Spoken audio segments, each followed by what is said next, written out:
It was some experiments with monkeys I read about that helped me to see perhaps why this crowd listening to Jesus that day got so furiously angry.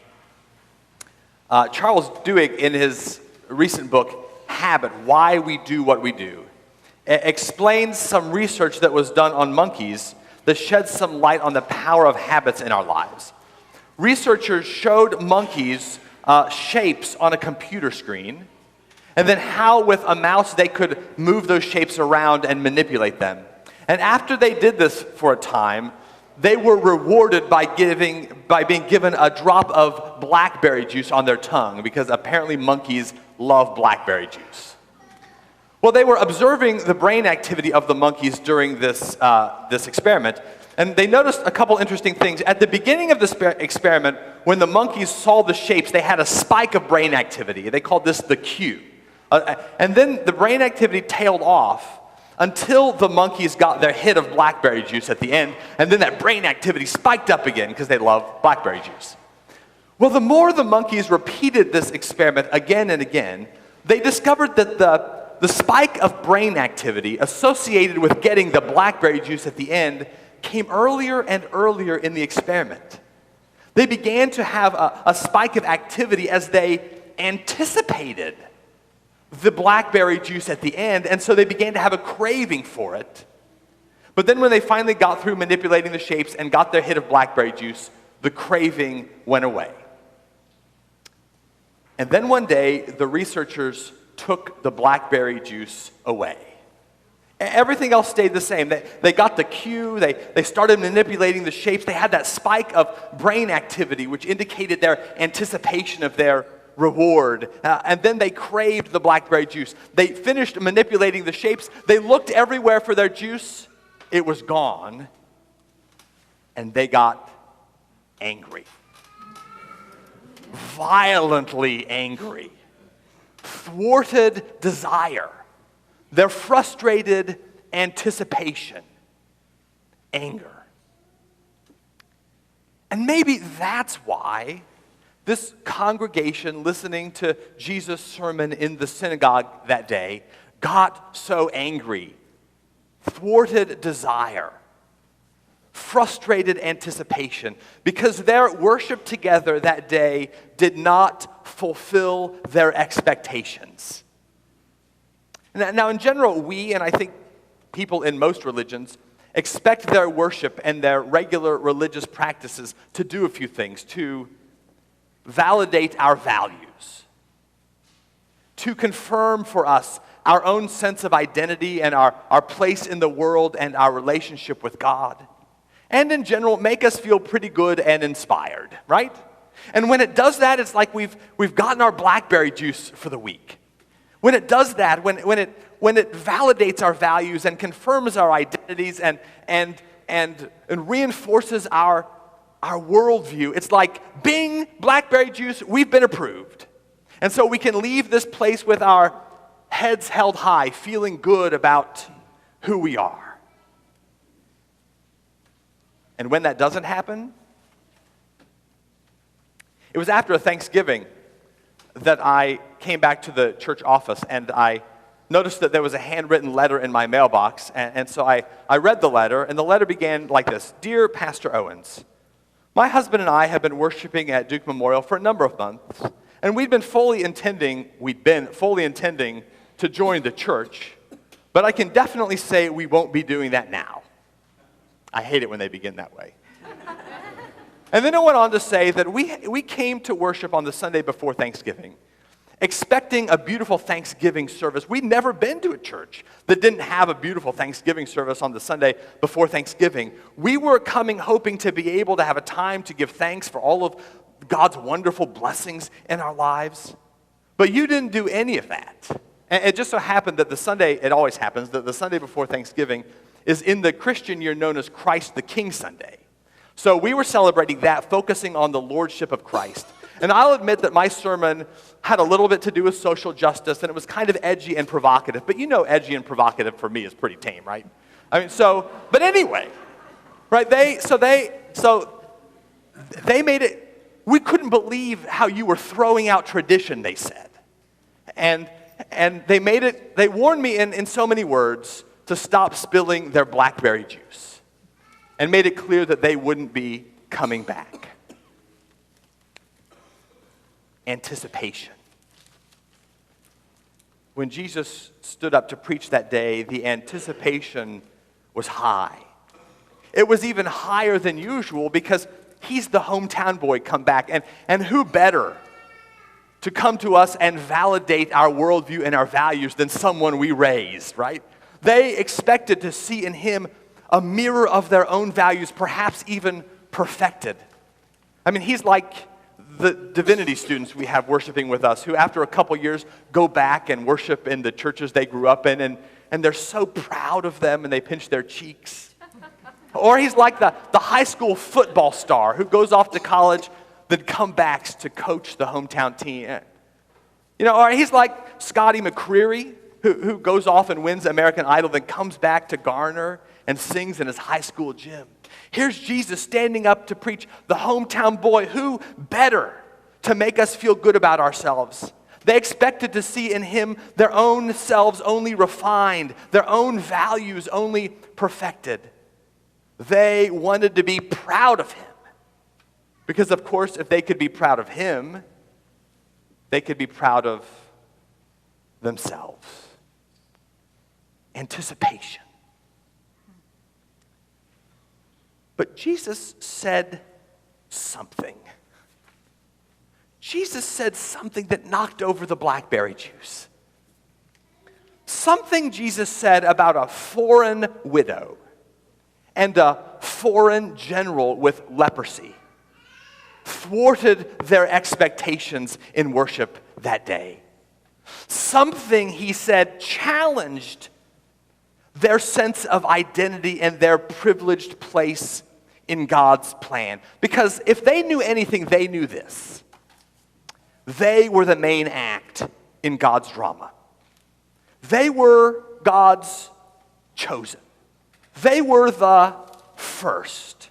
And they'd begun to understand themselves and their own identities over and against their foreign neighbors who were not God's chosen, who were not God's first, who were outside of God's covenant love and salvation.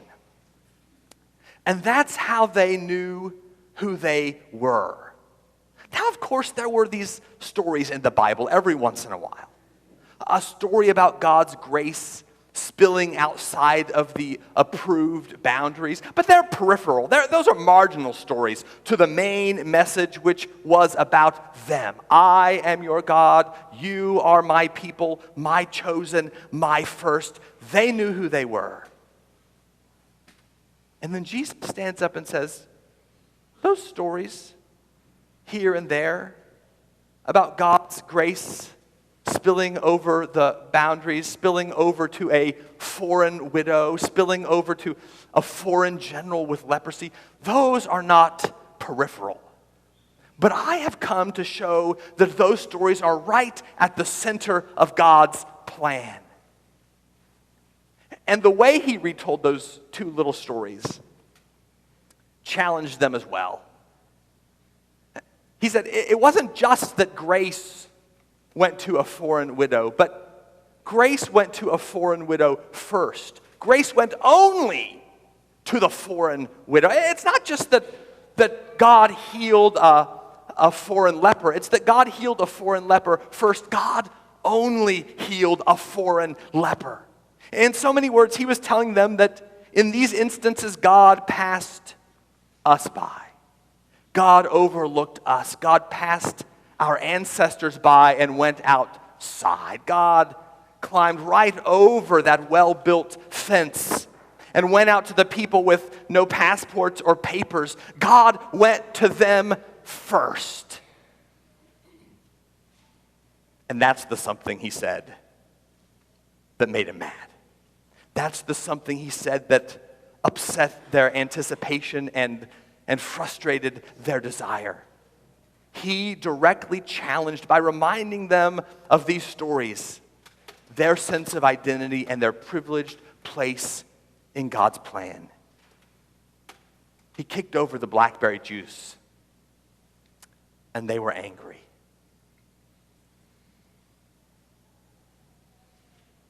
And thinking about this story this week made me ask, what are the parallels? What are the contemporary parallels to us today? I mean, if a guest preacher came in here who had really studied Jesus in this passage and who had a kind of prophetic edge, what are the things that she could say to us that would challenge our own subconscious sense of superiority and privilege, that would make us so angry? What are the things that would be good for me to warn her not to say so that she didn't spill over our blackberry juice? I mean, what if she said this? What if she said, look, I know y'all have come here because you want to meet God and you want God to approve your life and give a divine stamp of your worldview. That's why you're here. And I'll be honest, God was here this week. But God was here Friday night in Whitford Hall dancing with 60 people with disabilities. That's where God was. God was here. God was even here this morning. But God got into the van with the homeless families and drove off with them. That's where the God of Jesus is. What if she said that? Would that upend our sense of who we are and who God is and what God is up to in the world? Or what if she said this? Now, I know y'all are going to sign up for small groups, and you expect to meet God in a cozy living room, reading a book and eating your pretzels, or you expect to come here and meet God in your sophisticated, well-planned, well-timed worship. I know that, but where God is? God is standing in line right now at the Latino Credit Union downtown. God is having lunch in that prison just a few blocks away from here, and if you hurry there on the way from church, you might get him before he leaves. God is having breakfast at the Buchanan House in that direction, a home for impoverished single parents who are HIV positive. You want to know where you're going to find God? That's where you're going to find God. How many letters would that get me in the mail? But I wonder, what are the parallels for us? What would Jesus have to say? What would Jesus have to say that would challenge us to relearn who this God is we worship, relearn who we are, relearn what God is up to in the world and what really matters? What would Jesus have to say that would make us so angry?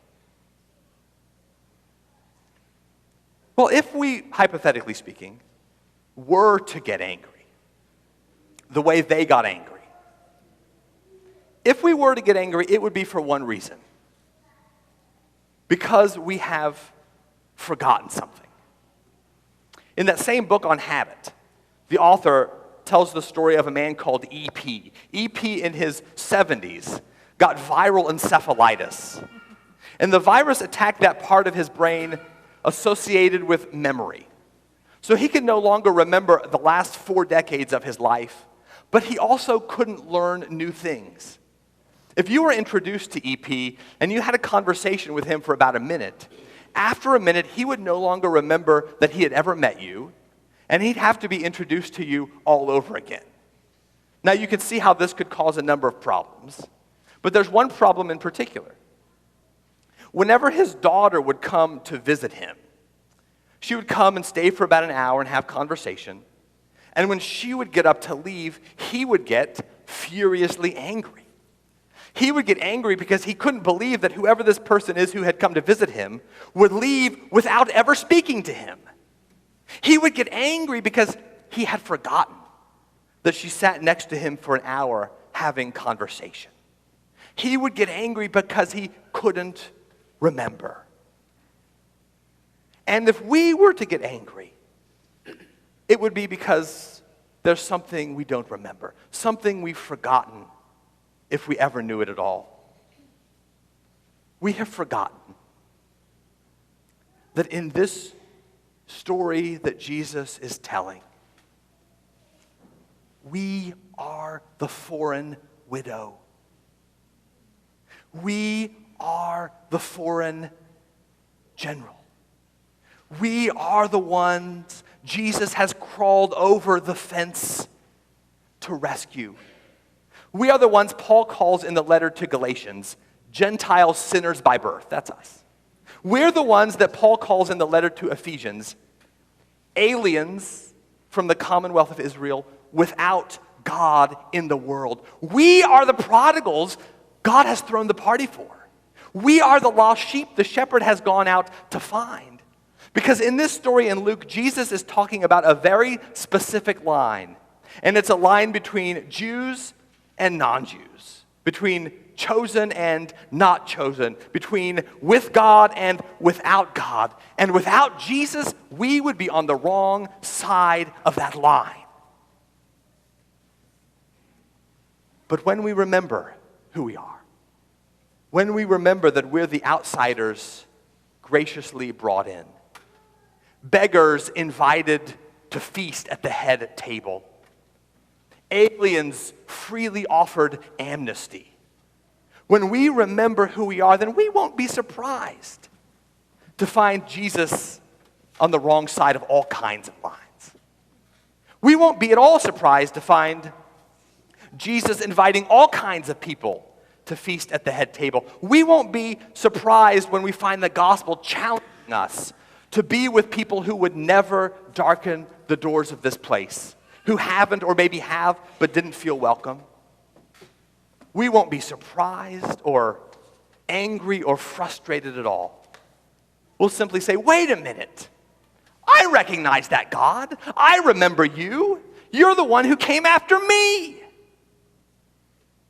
We'll go with you anywhere. Amen.